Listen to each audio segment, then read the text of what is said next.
for my product? As I said, very simple question.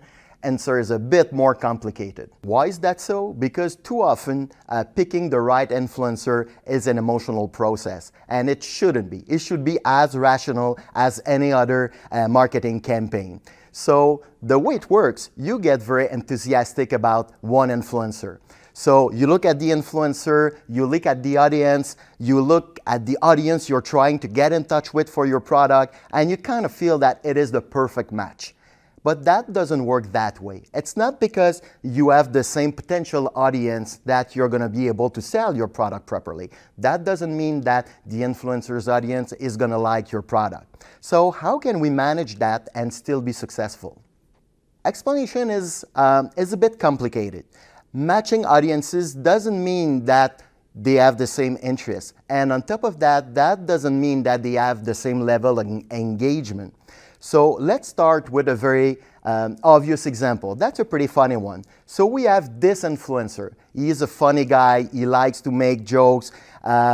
He plays all kind of tricks on screen. And his audience obviously is built on people who like to laugh. They're mostly middle-aged men. So when you have a product like this one to sell, I know that's a pretty funny one. And I said in the first place I needed to go with an obvious example. So let's say you have a product like that to sell to that audience. It seems like a perfect fit. And you're probably right. It's probably working very well. But let's dig a bit deeper and try to figure out why it works or why it would work. First of all, I said it in the first place. We have the same audience in both cases. So it's the first requirement. You want to sell something that's a potential buyer. So we have that in the first place. Then we think of what kind of purchase is that?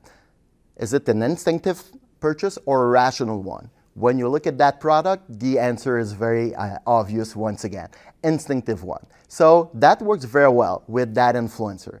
Then when you look at the cost of the product, it's probably what, 15, 20, 25 bucks at most. So it's kind of a no-brainer. If you like the product, you like the influencer who's talking about it, it becomes an easy sell.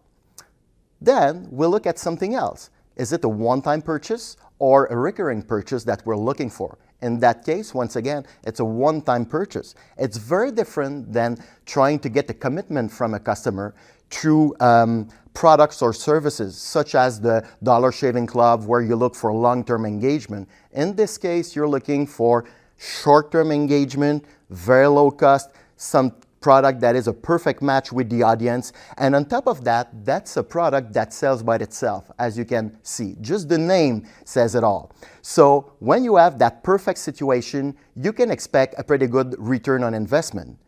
But unfortunately, it's not always the case. What if your product doesn't fall within these very easy to deal with categories? That is when you have to rely on the influencer's ability to deliver a sales pitch. Even though he has a sold audience, that doesn't mean it's going to be an easy sell. And that is the tough part to figure out, how to ensure success. So there are ways to overcome that challenge. First thing you should do is look at other products promoted by this influencer. What kind of product has success? Also check specific views for these posts or videos. Do people make comments on those specific videos or posts? Do they like the fact that the influencer is promoting a product or that specific product? Do they say it's kind of inappropriate to sell a product like that? So these are comments you should be very aware of, and that gives you a good idea if the influencer has been efficient in selling other products. Then you can look if they advertise the same products more than once. All advertisers are the same. They want to make money. They don't want to throw their money through the window. So if it's a good sign, if there's more than one post promoting the same product, that means that the influencer has the ability to deliver a trustable and efficient sales pitch, bringing a good ROI. Keep in mind the purpose of this section of my presentation. Influencers are not the unique touch point with the customer. It should be one of the touch points with the customers. Any media strategy is based on a concept that's been tested and proved time over time over time: reach and frequency. Reach without frequency is a waste of money, and frequency without reach is hardly profitable or scalable. So success will require multiple customers' touch points. Messaging should also be split based on strengths and potential of each channel. So keep in mind that what influencers can't bring to a new brand, other channels could. So plan all channels at the same time. Do not build your strategy solely on one influencer. Should you use influencers to raise brand awareness or to trigger sales? That's an easy one for once. Obviously, an answer could be, let's do both. I said that already, so I won't do it again. So the first question you have to keep in mind is, are you going to be able to track brand awareness growth through influencers? Not very easy. We try all kinds of things, but to be able to isolate results, to isolate growth, specifically for influencers, it's something that is very challenging. So if you're not able to track properly that growth, how can you make sure it is an investment, not an expense? On the opposite, the reason why you pick an influencer in the first place is because you want to basically influence people. Basically, you want to convince them to buy something.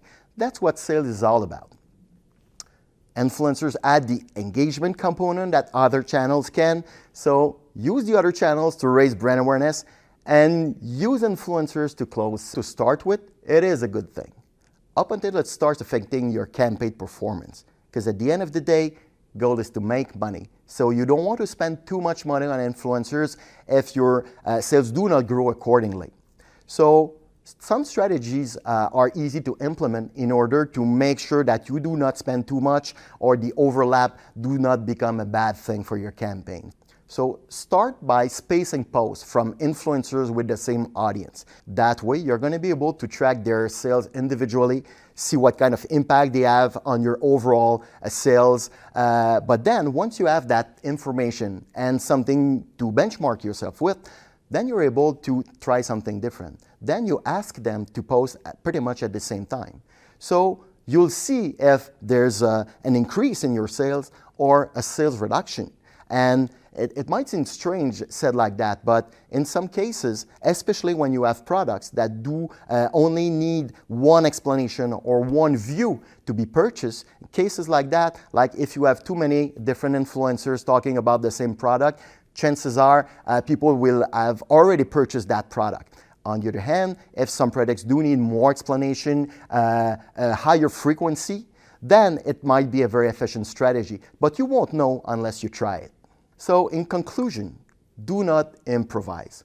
Planning, measuring, and adjusting is key. Know what the influencers will post. Know when they will post. Make sure you can track results and make adjustments to the flow and the contents.